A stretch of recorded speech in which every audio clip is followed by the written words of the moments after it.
Greetings, ladies and gentlemen.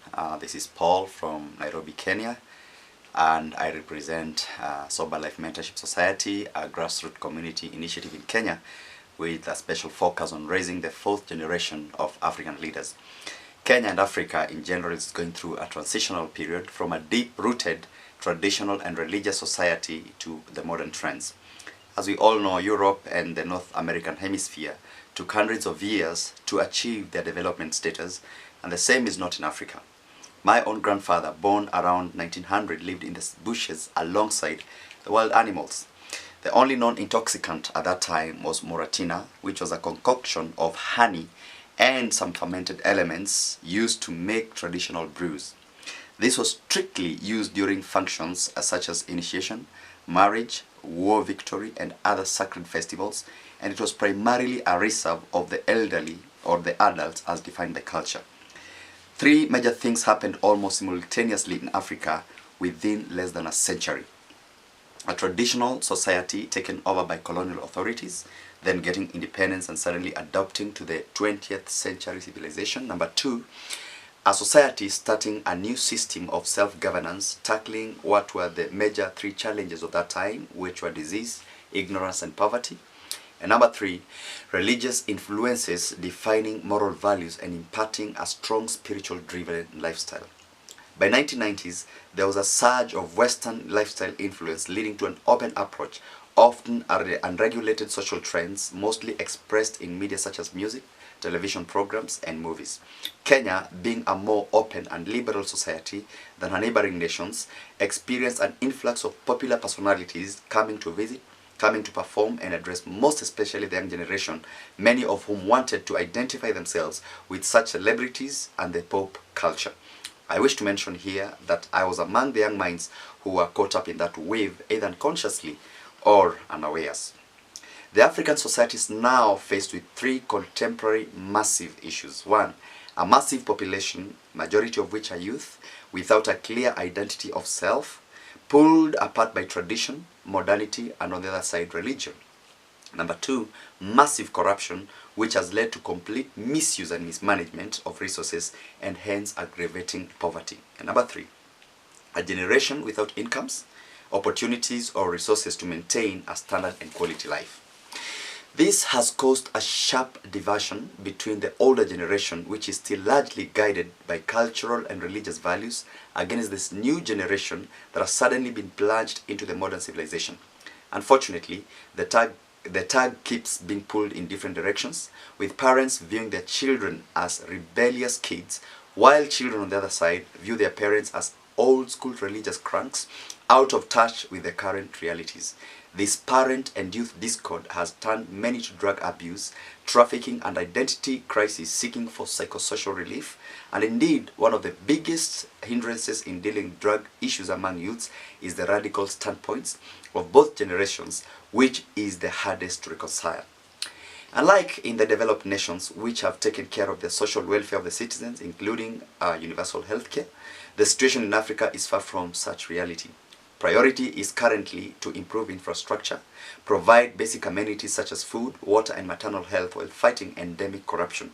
In Kenya today, there is only one renowned government institution that deals with drugs and mental issues, and it's situated in Nairobi, far from the reach of many of the population.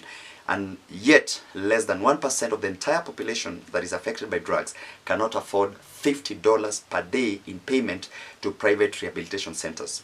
For your information, $50 is the average monthly salary for a big percentage of the population in this country.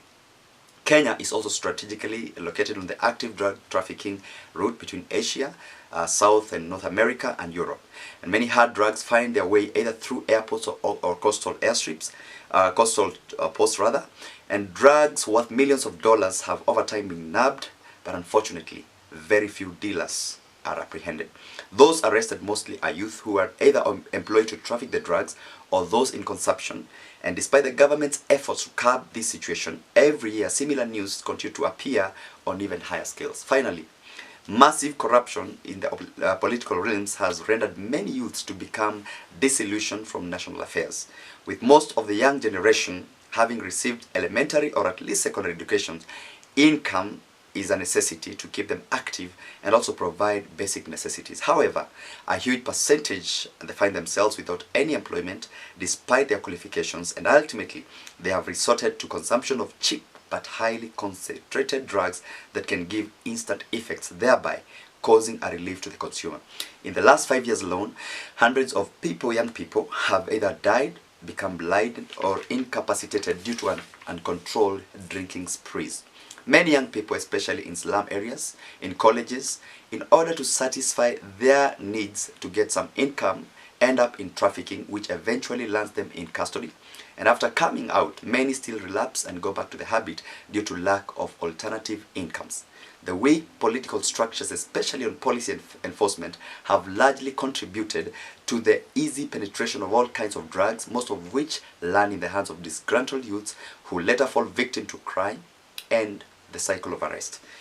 All such factors and lack of true mentors in the society has led many youths to fill a void which has become hard to fill.